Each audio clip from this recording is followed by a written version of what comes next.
Late at night, on a family trip with my parents and sister, my daughter suddenly clutched my arm, her voice shaking. "Mom, hide in the closet now." Confused, I slipped inside as she shut the doors. Seconds later, we heard the sound of our hotel room door unlocking. It was the middle of the night, deep into a family trip with my parents and sister. Suddenly my daughter, Olivia, grabbed my arm, her voice a terrified whisper. "Mom, hide in the closet. Now." Confused but trusting, I slipped inside the dark space as she quickly shut the doors. Moments later, the distinct click of our hotel room door unlocking echoed in the silence. Our destination, the Minnewaska Resort, nestled deep in the Adirondack Mountains, felt like a storybook castle. It transformed with the seasons, from vibrant summer greens to fiery autumn reds, then into a pristine winter white. The Saturday afternoon we arrived, the grand lobby windows offered a breathtaking tableau of majestic deer grazing in the distance. "Look, Mom," Olivia exclaimed, nose pressed to the glass. "Deer?" "Yes, honey, lots of wildlife here," I replied, a wave of relief washing over me. Seeing her pure delight reaffirmed my decision to book this trip. As a nurse with unpredictable shifts, including long nights, quality time with Olivia was a constant struggle. Balancing single parenthood and a demanding career often felt overwhelming. "Linda, leave your bags. The porter will handle them," my mother Martha instructed with an elegant sweep of her hand. She always exuded an air of effortless refinement, a mystery considering her humble upbringing in upstate New York. "Mom, I can manage," I insisted, trying to decline the service. A faint look of disappointment crossed her face. "Linda's right, Martha," my father, Thomas, interjected. A retired high school teacher. Dad favored practicality and simplicity, except, as Mom called them, special occasions. This trip apparently qualified. "Oh, Tom, this is special," Mom countered. "Our first family vacation in ages."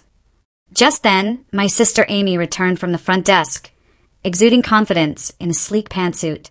An investment analyst in New York, Amy always commanded attention. Perfect hair, sophisticated style, and an air of assured speech. "All set," she announced. I booked 2 rooms, a lake view for Linda and Olivia, and a suite for Mom, Dad, and me. "Amy, that's incredibly generous, but a suite?" I began. "It's fine," she dismissed with a casual wave. "We deserve to treat ourselves." Her annual income likely dwarfed mine threefold. Inside the elevator, Olivia nestled close to Amy. "Aunt Amy, what's New York like? Are there lots of tall buildings?" "Absolutely, Olivia. You should definitely come visit sometime. I'll show you all the sights." "Really? Mom, can I go?" Olivia's eyes shone. I smiled, nodding. "Of course, perhaps during summer vacation." When we finally reached our room, Olivia immediately launched herself onto the bed. "So fluffy," she squealed. The view from our window was stunning, the setting sun painting the lake a shimmering gold. "After you unpack, let's meet in the lobby around 6:30, then head to the restaurant," Mom suggested. Once we were alone, Olivia's voice grew small. "Couldn't Dad really come?" I stroked her hair, gently. "No, honey. He had a really important business trip, but he promised he'd join us next time." The truth was James's text had been terse. "Got work. Can't make it." We'd been separated for a year, in the middle of divorce mediation, maintaining a fragile pretense of friendliness for Olivia's sake. In reality, we barely exchanged words. "Come on," I said, forcing a smile. "Let's get ready. Grandma and everyone are waiting." In the lobby, my parents and Amy were already waiting, transformed. Mom wore a stunning dress, Dad a smart jacket, and Amy a chic, festive blouse. My simple dress suddenly felt inadequate. "Linda, didn't you get anything new for this trip?" Mom whispered, a hint of judgment in her tone. "This is fine, Mom." "Well, that's just like you," she sighed. At dinner, my parents launched into nostalgic tales of our childhood vacations, camping adventures, beach sunburns, cozy mountain cabins. The memories felt warm, almost comforting. Martha produced a blue sweater from her bag. "Olivia, Grandma made this for you. Wear it when it gets chilly." "Wow, thank you, Grandma." Olivia beamed. Dad, Thomas, leaned in conspiratorially. "There's a legend, Liv, that mountain spirits live around here. Sometimes, if you look out the window at night, You might even see their lights dancing across the lake. Olivia's eyes widened. Really? I want to see them. Dinner was lavish. Amy recounted her latest successes on Wall Street, our parents listening with undisguised pride. Last month, we landed a huge client, and the whole team got bonuses. That's wonderful, Amy. We're always so proud. Mom gushed, her voice thick with emotion. Dad chuckled. Our family's financial genius. Amy then turned to me. How are things as a nurse, Linda? Busy, I imagine. Yes, quite. The emergency department was especially short-staffed last month, which was challenging. But seeing patients recover gives me a profound sense of purpose. That sounds difficult, Mom remarked, her tone measured. But someone has to do that kind of work, I suppose. Dad quickly added, Linda's kindness and dedication make her perfectly suited for nursing. It was meant as a compliment, but I couldn't shake the feeling it was a subtle comparison. Another way of highlighting how unlike Amy I was. Olivia, oblivious, sat happily between her grandparents. Her joyous smile made my discomfort feel trivial. Later, exhausted from the long day, Olivia fell asleep almost immediately. Once she was settled, I stepped onto the balcony, gazing at the star-dusted sky. The mountain air was impossibly crisp, and the stars blazed brighter than any city sky could ever rival. Family gatherings should be enjoyable, yet I felt a familiar unease creeping in, a replay of the lifelong comparisons with my sister, the unspoken gulf between my parents' expectations and my reality. It's probably all in my head, I tried to tell myself. The morning sun streamed through the window, painting the room in golden light. Olivia was still fast asleep. I quietly slipped out of bed and onto the balcony. Through the morning mist, the lake's surface gleamed like polished glass. I inhaled deeply, filling my lungs with the clean, pine-scented air. This beautiful setting must surely create good memories, I willed myself to believe. At the breakfast buffet, my parents and Amy were already seated. Good morning, Linda. Did you sleep well? Dad asked, glancing up from his newspaper. Yes, very well. Olivia seems to be enjoying it too. Where is Olivia? Mom asked, looking around. She's getting dressed. She'll be down soon. Amy, meanwhile, was hunched over her smartphone, a faint frown creasing her brow as she frequently checked her screen. Important work. I ventured lightly. Yes, something like that, Amy replied curtly, her eyes already back on her phone. When Olivia finally appeared, her usual spark was gone. Her shoulders were slightly hunched, her greeting a quiet, "Good morning, Mom." "Good morning, honey. How are you feeling?" I asked, concerned. Nothing. Just a little tired. Mom placed orange juice in front of her. We're going hiking in the mountains today. The views will be spectacular. Olivia managed a faint smile, but it didn't reach her eyes. The excitement from yesterday had vanished. After breakfast, we joined the resort's guided hike. As we ascended a gentle slope, our guide pointed out local flora and fauna. Olivia, usually full of questions, walked silently. At a rest stop, Amy's phone rang. She immediately moved away, speaking in hushed, urgent tones.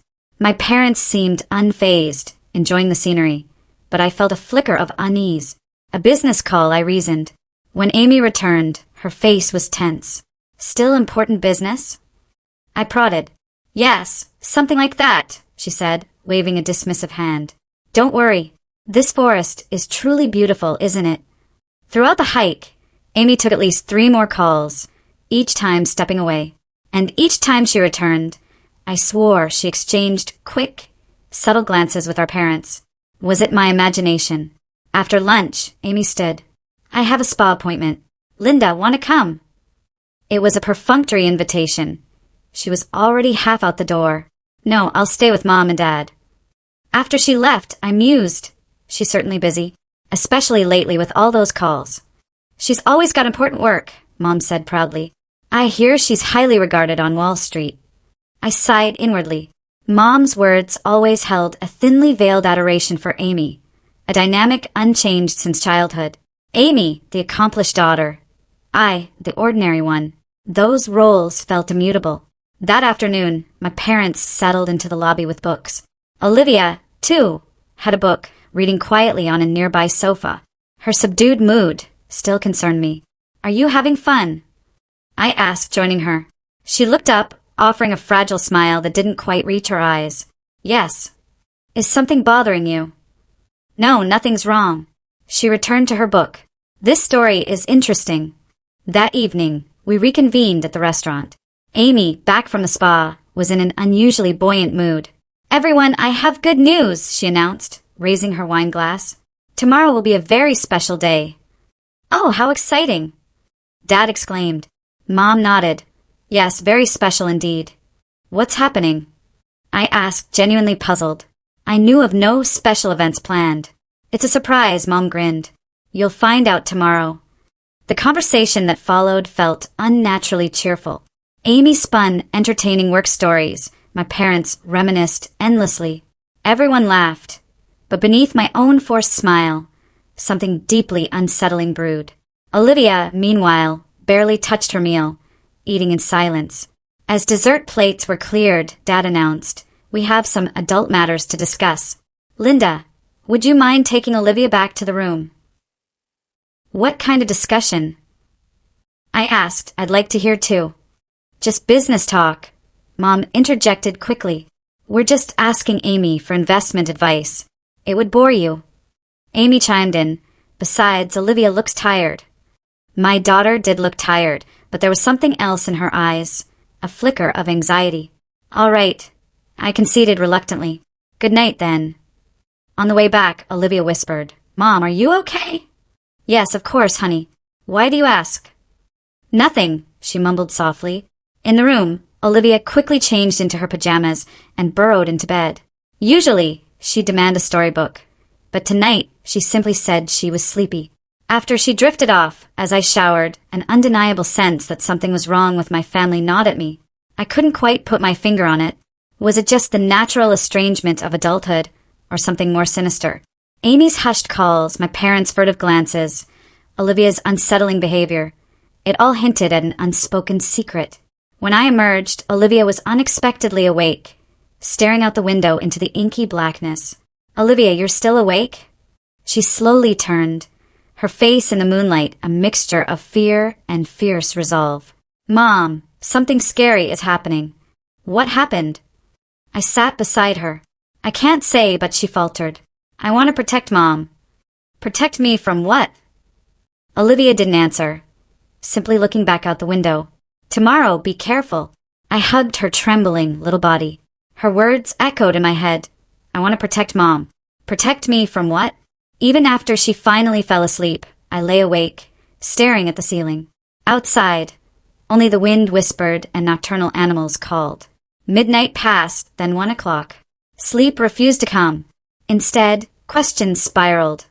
Amy's suspicious calls, my parents' subtle glances, Olivia's sudden shift. It all felt like a grim premonition. I finally drifted off around 2 a.m., but my sleep was shallow. I woke to a small rustling sound. The clock showed 2:15 a.m. At first, I thought it was an echo from a dream, but then I heard it again. I sat up in bed, peering into the darkness. Moonlight filtered through the curtains, dimly illuminating the room. In that faint light, I saw Olivia getting out of her bed, moving quietly but fully awake. Olivia, I called softly. What's wrong? She froze momentarily, then slowly turned. Her face, even in the moonlight, showed unmistakable fear. Mom, her voice trembled. You're awake? Yes. I couldn't sleep. What about you? What's wrong? Olivia glanced toward the window, then quickly walked to my bed. Shoo, she whispered, putting a finger to her lips. Speak quietly. Her serious demeanor made me lower my voice, too. What happened? Olivia grabbed my arm, her small hand trembling violently. Mom, hide in the closet. Quick! She whispered in my ear. What? Why? I was completely bewildered. What's happening? Please don't ask questions. Her eyes were moist with tears. Hurry! Olivia, did something frighten you? Did someone threaten you? She shook her head. There's no time to explain. Please, Mom, trust me. The raw fear and pleading in my daughter's face silenced my questions. Something was happening. Her terror was real. Maternal instinct screamed at me to trust her. All right, I got out of bed, taking her hand. Let's hide together. No, Olivia said with surprising firmness. I'll be fine. Only you need to hide. But please, her eyes were dead serious. Trust me. Children's intuition, from my experience as a nurse, could sometimes be sharper than adults in a crisis. There was no time for logical thought. All right. I headed for the closet. Fortunately, this hotel room had a large walk-in closet, full of thick bathrobes and spare blankets. When I entered, Olivia closed the door. It wasn't complete darkness. Moonlight filtered slightly through the gap. Inside the closet, I listened intently. I heard Olivia's footsteps, then the soft creak of her bed. Silence fell over the room. Only the ticking of the clock marked the passage of time. I peered through the door gap. Olivia was in bed, covered with a blanket, seemingly trembling. She looked toward the window, then quickly closed her eyes, as if expecting something or someone to come. 1 minute, 2 minutes. Time crawled. Everything was quiet. Maybe Olivia had just had a nightmare, or perhaps it was fear, fueled by a child's imagination. Just as I was beginning to rationalize, suddenly, the lock on the room door clicked open. I held my breath, my heart pounding fiercely, my blood roaring in my ears. Someone was entering the room. Hotel staff wouldn't just walk in without notice, especially in the middle of the night. The door opened slowly, and the hallway lights spilled into the room. Then, 3 shadows slipped inside, Mother, Father, and Amy. They moved quietly like intruders. When the door closed, Amy said in a low voice, "Don't turn on the lights. The moonlight is enough." My heart pounded even harder. What was happening? Why were they sneaking into my room in the middle of the night? And how did Olivia know? Linda's asleep, right? Mother's voice was lower and colder than usual. Yes, Father responded in a whisper. According to plan. Plan? What plan? Amy stepped forward. She was holding something in her hand, reflecting in the moonlight. It had a metallic gleam. It looked like a syringe. Fear froze my body. Was this a nightmare? No, this was reality. My family was plotting something. Olivia's warning echoed in my head. I want to protect Mom.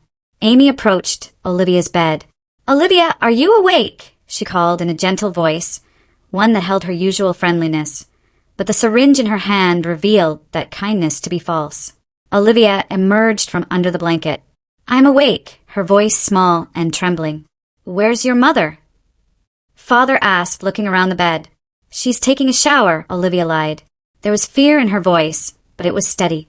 "A shower." Mother expressed disbelief. "At this hour?" "Mom woke up and said she wanted to take a shower," Olivia continued. "About 10 minutes ago." Mother looked toward the bathroom. "I don't hear any water running." "Maybe she's finished," Olivia added to her lie. "No lying," Mother said in a cold voice. "I know there's no one in the bathroom." Amy moved closer to Olivia. "If you don't tell us, I'll have to use this." She showed the syringe in her hand. It gleamed coldly in the moonlight. "Aunt Amy," Olivia's voice trembled. "Why?" "It's for your own good, Olivia." Amy's voice was sweet, yet spine-chillingly cold. "We don't intend to hurt anyone. Just make you sleep a little." "What are you going to do to Mom?" Anger mixed into Olivia's voice. She was clutching the blanket tightly. "You don't need to worry," Father said. "We just want to talk to her." "That's a lie," Olivia shouted. "I heard you yesterday. You all were planning to be quiet." Mother said harshly, "Enough. Where is Linda?" "In the closet." I was trembling with fear and anger. My family was threatening my daughter, and they were planning to do something to me. My heart constricted at Olivia's courage. Enough was enough. I flung open the closet door. "What are you doing?" The 3 turned around in surprise. Amy still held the syringe. "The plan is ruined, Linda." Mother's voice mixed surprise and anger, devoid of any warmth I'd ever known from her. A heavy silence spread through the room. In the moonlight, various emotions played across their faces. Anger on Mother's, confusion on Father's, and on Amy's face, a cold, calculating calmness. She still held the syringe. "Put it down!" I directed my gaze at Amy's hand. "That syringe!" "Linda, calm down," Father stepped forward. "This is for your own good." "My own good?" Anger welled up. "Threatening my daughter, sneaking in at midnight?" This is for my own good. Olivia jumped off the bed and ran to me. I embraced her as I faced the three. Explain, I said as calmly as possible. What plan? Why are you doing this? You don't need to know the details, Mother said. Amy, hurry. Amy, still holding the syringe, took a step closer. I instinctively shielded Olivia behind me. You know about James, don't you? Amy suddenly asked. What about James and our relationship? Confusion clouded my mind. What do you mean? Amy smirked. Your precious husband and I have been together for over a year. What are you saying? Words caught in my throat. Hard to believe. Amy's tone was provocative, but it's true. James was attracted to me from the start. He said, marrying you was just a mistake. My head spun. James and I had indeed grown apart. We'd been separated for a year, but hadn't finalized the divorce. I thought that was for Olivia's sake. That's a lie, I said with a trembling voice. It's not a lie, Mother interjected. Amy and James are a perfect match. Amy is more suitable for him than you. Those words cut through my heart like a knife. My own mother knew about my sister's affair with my husband. Not only knew, but supported it. Dad, did you know too? Father averted his eyes slightly, then nodded. James is a good man. He understands family business. He and Amy would make a promising couple. Everything started to connect. This family vacation, the unnatural attitudes of my parents and Amy, the secret conversations, and this syringe.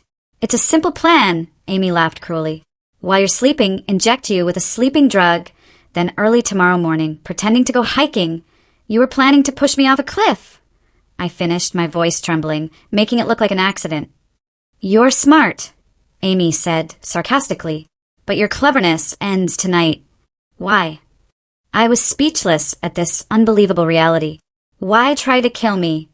Custody of Olivia, Mother stated. James wants custody of Olivia. But as long as you're alive, if he fights in court, it would be difficult for him to get full custody. And if James and I get married, Amy continued, we can raise her. You're just in the way. Horror and anger mixed together. They were trying to take my life, to take my daughter. Is money involved too? I asked, feigning calmness while gradually moving toward the emergency button. Ah, that's part of it too, Father said. James's life insurance. He has a substantial policy. You're the beneficiary, but if you're gone, Olivia would receive it, I continued. And as her guardians, you would manage it. That's right, Amy laughed coldly. I admit you're smart, but that ends tonight. You were really going to kill me. My voice trembled at the unbelievable reality. Just put you to sleep and make you fall from the mountain, Amy said without emotion. You wouldn't feel any pain. Olivia suddenly spoke up from behind me. I overheard Aunt Amy and Grandpa talking yesterday. All eyes turned to Olivia. They were talking at the bar, Olivia continued with a trembling voice. They said they would push Mom off the mountain and that Dad and Aunt Amy would get married and raise me. Her small body trembled with anger. I'll never forgive you. Don't hurt my mom. Be quiet, Olivia, Mother said harshly. Children shouldn't interfere in adult matters. You're bad people, Olivia shouted. You're not real family. Father stepped forward. Enough. We don't have time. Amy, hurry. Amy approached with the syringe ready. I stood protectively in front of Olivia. The room had only one exit. No way to escape. Even if I called for help from the window, my voice wouldn't reach from this height. There was just one option. I moved quickly as Amy extended her arm. I grabbed the lamp from the bedside table and threw it at her. The lamp hit Amy's shoulder, and she grimaced in pain. Taking that opportunity, I rushed to the wall and pressed the hotel's emergency button hard. A red light flashed, and a piercing alarm sounded throughout the room. What did you? Mother screamed. This is the end, I said with a shaking voice. Your plan, and this false family relationship. There was a knock at the door from the hallway. Security. Is everything all right? Amy quickly hid the syringe in her pocket. Father and Mother looked at each other, panicking. Please come in. I shouted loudly. Help us. The door opened, and two men in uniforms entered the room. What happened? One asked. Hugging Olivia, I said with a trembling voice. These people were trying to kill me. The other security staff looked at Amy. What did you hide in your pocket? Amy stood pale-faced, unable to say anything. Please call the police, I said. I'll explain everything. Outside the window, the first light of dawn had begun to illuminate the mountain ridgeline. The long night was finally coming to an end. 1 year has passed since that night. In a small town in western Massachusetts called Berkshire, Olivia and I had started a new life.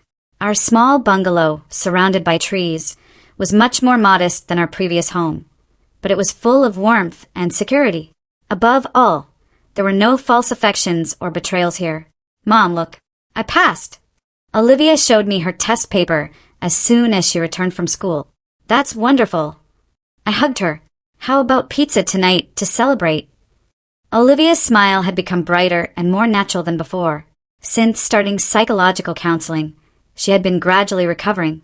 She woke up less frequently from frightening dreams at night and had begun to make new friends. The trial was long and painful. With the evidence gathered, Amy, Martha, Thomas, and James were all found guilty.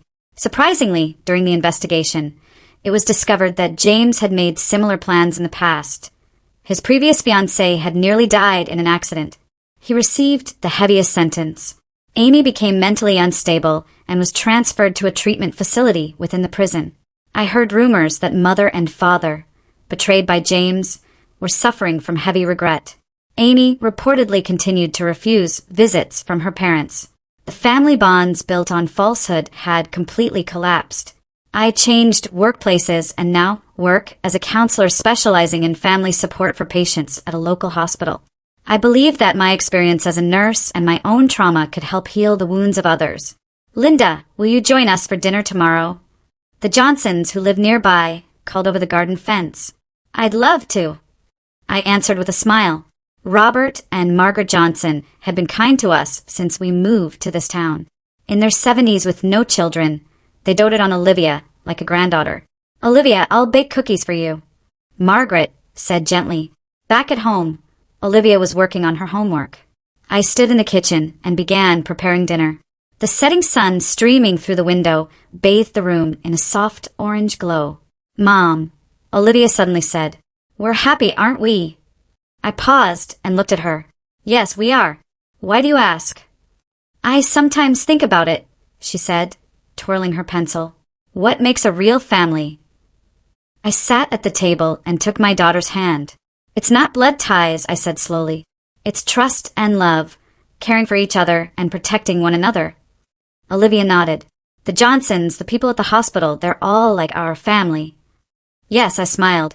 We've chosen our own family. That night, after Olivia went to sleep, I went out to the porch and looked up at the starry sky. The Berkshire night sky was filled with stars that couldn't be seen in the city. Though we'd been deeply wounded, we continue to move forward. Even if memories of the past sometimes bring pain, new memories gradually ease that pain. What is a true family? It's not bound by blood or obligation, but by choice and love. In this small town, we found a new family. Our neighbors, colleagues, and most of all in each other. I took a deep breath, filling my lungs with the fresh night air. Tomorrow, another new day begins. Perhaps our story is just truly beginning from here.